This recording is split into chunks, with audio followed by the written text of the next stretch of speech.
we're frozen. And now we're live. Hello, beautiful ones. We are Shauna and Carol. How is everyone doing tonight? So we have just started the live. We'll give people a chance to jump on because I know there's a bit of a delay. We've been getting, I think, much better with our internet. If you have been following us for a while and joining these, you know that certain weeks struggle. and certain weeks are just better than others. Like we're doing the same thing every week with our internet and we're not quite getting the same results, but it seems to be better than not. So we'll just keep going with that. But just so that we can know we're coming in well on your end, for those of you watching live right now, if you could just type in the comments and let us know that we are coming in okay, that you can hear us, that you can see us, everything's good. And while you're at it, let us know where you're tuning in from. And where did oh, there we go, comments part. All right. So Pam, hi Pam. Hi, Pam's on. She said we look great. Thank you. Hi Cheryl. Great. Awesome. Yeah. Good. Okay. So, since there is two of us doing a learning live, it's a little different than when just one person's talking. We do want to make sure that we don't get off track and that we don't take up too much time. So you will see us referencing notes in front of us that just keep us moving along. Moving forward. That's right. So tonight, since our website is finally ready to launch this week, yes, we are talking about labeling of toxic products. That's right. Labeling of toxic products is our first blog in our 3-part Avoiding Toxins 101 series. Nice to be here with all of you. So if you're just jumping on now, be sure to say hi and do let us know where you are tuning in from. Okay, and also for people who are just joining us now, this Facebook Learning Live, we are talking about how toxic household products are labeled, comparing the different subcategories and labeling requirements for toxic household products in Canada and the US. We wanted to talk about this now because this is where our Avoiding Toxins 101 3-blog series begins. See, we decided to build our website a bit differently. As educators, we wanted to make sure that accessing the knowledge on our site was straightforward and easy to follow, allowing you to learn at your own pace and to know what to read next. So designed with our readers in mind, our layout is a bit more like a self-guided mini course than a typical blog. And our first mini course, or as we call it, Knowledge Hubs, is all about avoiding toxins. Sure is. Oh, Pam's let us know she's tuning in. How do you say it? Is it Campeche? I think that's how we say it. Campeche, Mexico. And she's look at the little flag. She's been playing with emojis, I know. I know. She's doing good. Okay, so on some household products, you might find the skull and crossbones symbol, or you might find words such as danger, warning, or caution. Now, we aren't talking about those WHMIS words and symbols that need to be on industrial products that you might have learned about in your high school chemistry class or in a workplace safety. Yes. That's completely different. What we're talking about tonight is the labeling on household consumer products. So let us know in the comments below, how confident are you in what the skull and crossbones means and what the difference between the words danger, warning, and caution is on a label? Are you totally confident with these? I have an idea, but I'm not totally sure. Or are you a bit more like, what are they talking about? Well, we never really thought about it much ourselves until it was brought to our attention. That's right. So tonight we want to share what we learned with all of you so you can confidently say that you know what toxic labels really mean. And some of this stuff might really surprise you. Do us a massive favor. If you think this topic would be helpful or interesting to anyone you know, anyone in your community, while you're watching on the Facebook Live, click that share button, set your share to public, and type the word shared in the comments below. and we will put you into a draw that we do each week on our Facebook Lives where you can win a cool prize. Each week, we pick a winner who has shared the Facebook Live and set their share to public so that we can see you did share. And then we can put you in the draw and announce the winner next week. That's right. So remember, this is both for everyone who is viewing live, but also anyone who watches the replay, because you have all week to share the video and set your share to public to be entered. Let's see what Christine said.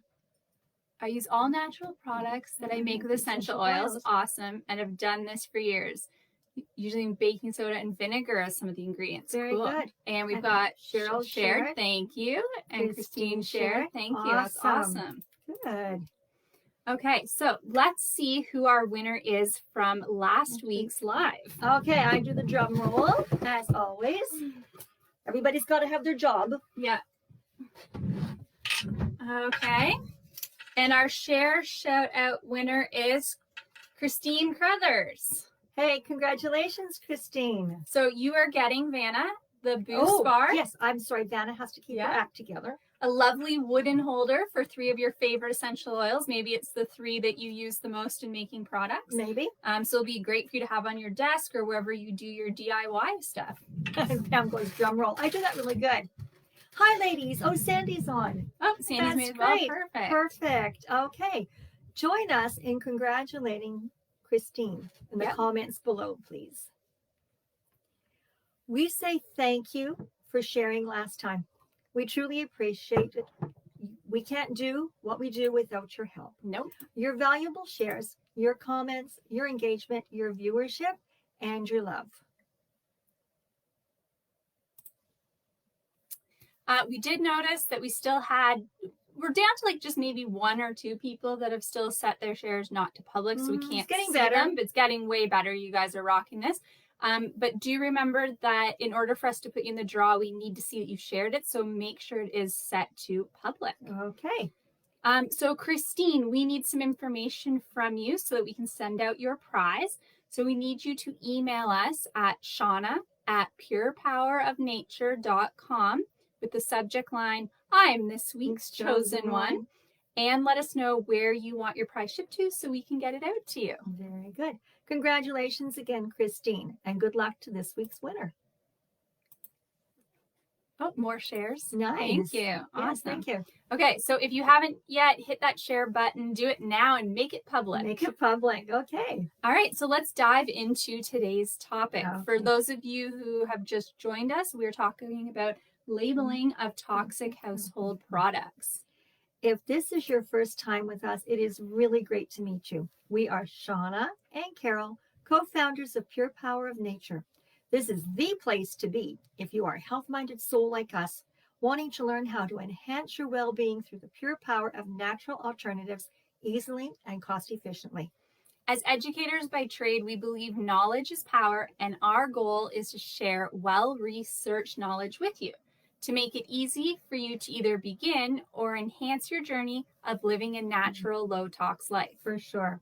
Anything we learn and bring into our lives that help us to continually enhance our wellness journey, we want to make it easy for you to learn about and implement should you choose to. And Christina sent us an email. Or she will be. People are saying we're a bit pixelated. Yeah, it does look like we're down a bit, but supposedly our frame rate's good. I don't know the difference. Hopefully our voice is coming through well, even if we look a little... Even if our face looks funny. Yeah. Yeah. Okay. So again, we won't share any information either on our website, which is launching finally, or in these Facebook Learning Lives until we can find multiple reliable sources for that topic. Because we know you have really busy lives and you want to know that the information you're getting is well researched, and that's what we aim to do for you. Okay. Oh, so I am going to activate something. I got to get used to all these fun bonus things that can be done in here. Okay, something will pop up on your screen shortly. Okay. Good. Okay. So as we mentioned earlier, we never really thought much about what the skull and crossbones hazard symbol and the signal words danger, warning, and caution really meant until it was brought to our attention. That's right. And Sandy says our voices are good. Oh, great. Okay. Our faces are funny, but our voices are good. Perfect.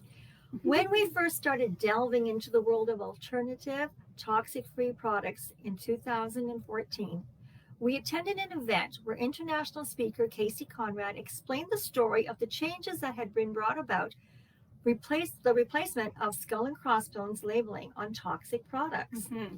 This one story alone fueled our desire to learn everything we could about understanding how toxic household products are labeled. That's right. We wished at that time that everyone could have been at that meeting to hear the story, because we could never remember it word for word. And so we were really excited when we later read her book, Vibrant Health Now, which we've put a link to up there in case you're interested in it, which is co-authored by Alan Simpson, and found the following write-up, which nicely sort of summarizes what she shared with us that day. That's right. Casey wrote that before 1980, the skull and crossbones hazard symbol was put on poisonous products. In 1980, the big chemical companies petitioned the U.S. government and Congress and said something like this. We're having a tough time selling our household and personal care products to moms because, well, some of the ingredients require us to put this really scary skull and crossbones on the bottle. And, we'd like to propose a new labeling system that would be better for us. The petition succeeded, and now millions of products that would have previously required skull and crossbones logo on the packaging only needs to have one of three words instead: danger, warning, or caution. We are mindful that this refers to American labeling, but it made us start to question every label that we came across and wondering if something similar had happened here in Canada. If you're interested in reading Casey's book, you can grab a copy. The link's up there. It's purepowerofnature.com/vibrant health now. And we'll also put it in the comments after the Learning Live, should you wish to click on it. Okay. Now tell me, have you heard of this before? Or is this brand new information? Let us know in the comments. Yeah, we'd love to hear if we've just totally made your mind go, whoa, or if you're like, yep, I've read the book, or I've heard this. I've heard this before. Yeah. Let us know. Okay. Open that one. Okay. So we've done a lot of research, like a lot of research, and we really struggled to find historical government documentation of how labeling has changed over the years in both countries. What we have been able to find is the subcategories of toxic products in both countries and their labeling requirements. Sandy says she loves the book. Me too. So we are going to give you a brief overview of what we've discovered. However, we do recommend you check out our Skull and Crossbones Labeling of Toxic Products blog on our website for all the details. Okay. Even though we said our website was officially launching tomorrow, we're giving all of you watching a sneak peek. So after the Learning Live, don't disappear on us just yet. No. Head on over to purepowerofnature.com/001 because it's our first blog, and that's where you'll get to read more. We'll also add the link in the comments afterwards so that it's easy to click on if you don't happen to remember it. Okay. So Sandy had said Scary thought it actually probably went like that and that they were actually successful. Totally, right? Totally. Like, yeah. The fact that a company or companies in general can have that much of a push and get something like that changed. It's whoa. Yeah.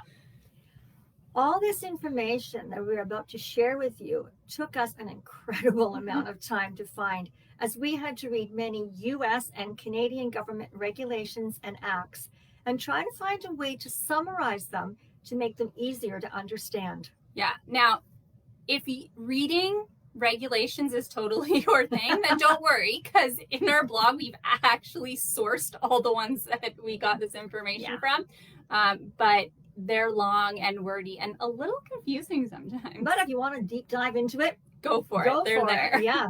But let's summarize for you. So for oral and dermal exposure, both Canada and the US subcategorize toxic products based on how small of an amount causes a 50% death rate in tested animals.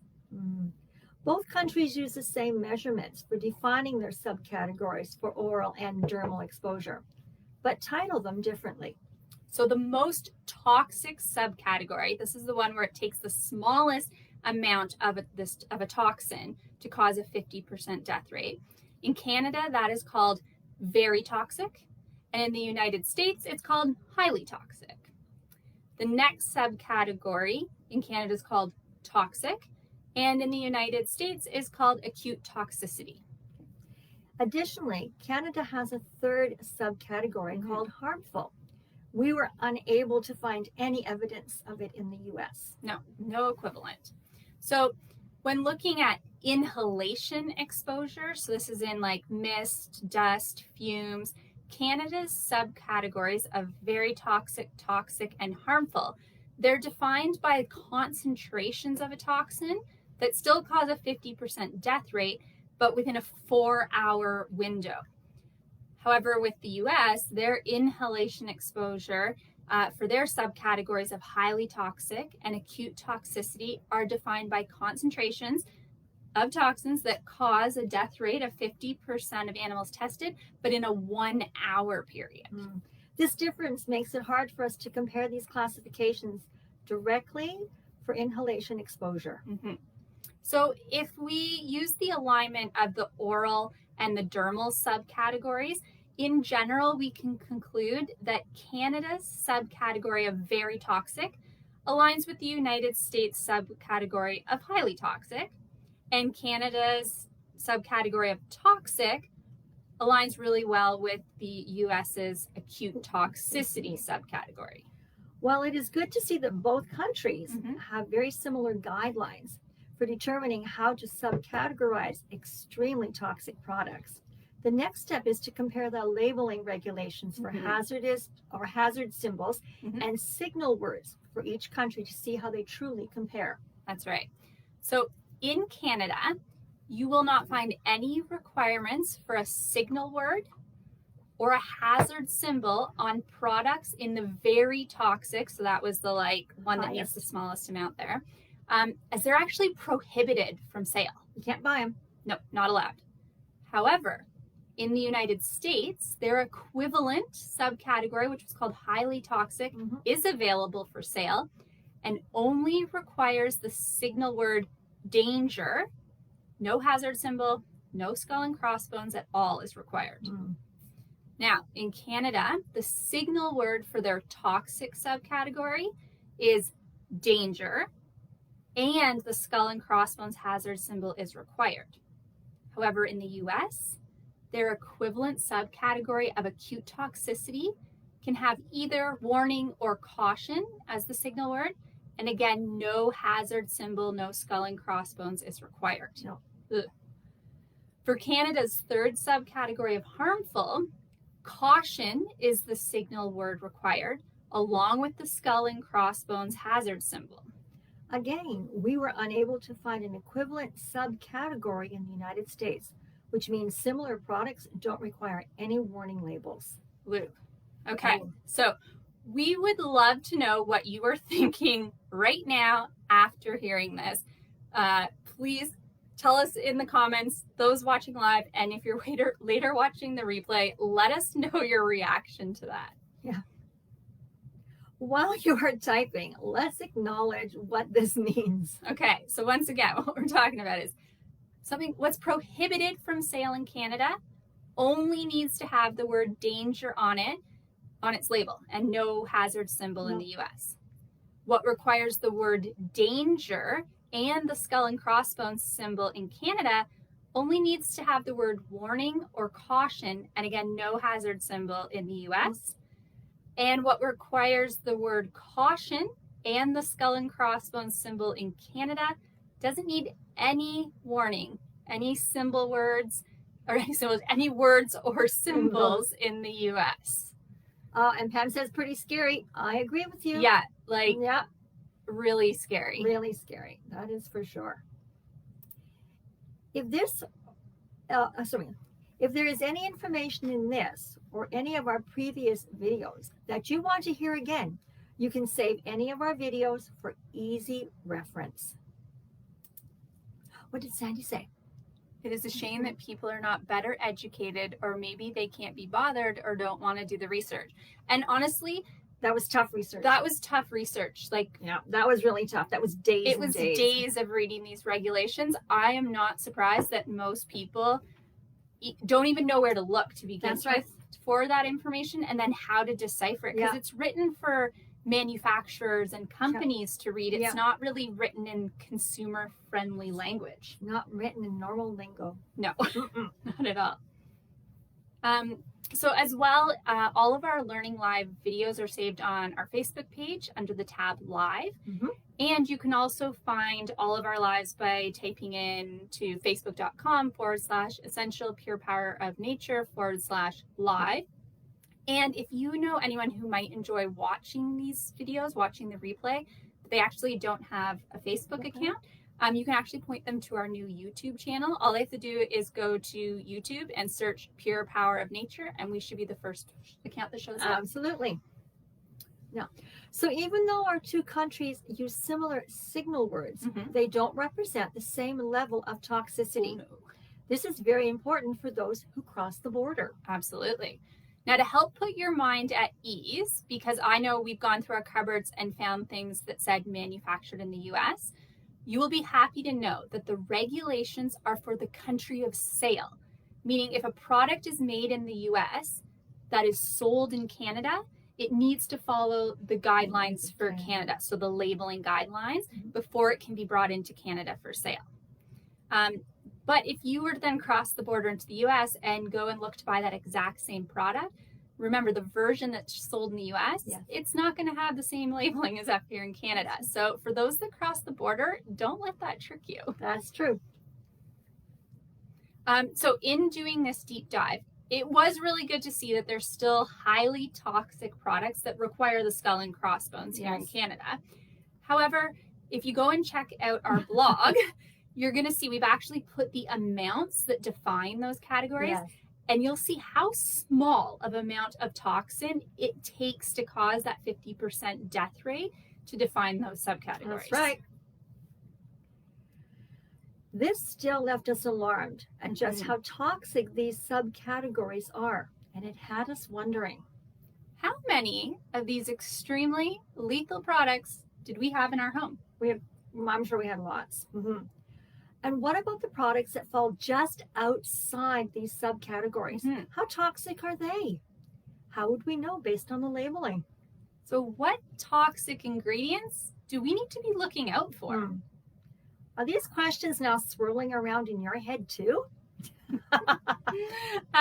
Don't worry, because that's what we're going to be talking about next week. Yes, we are. Okay. We hope you enjoyed this week's Learning Live about labeling of toxic products and are excited to learn more from our blog.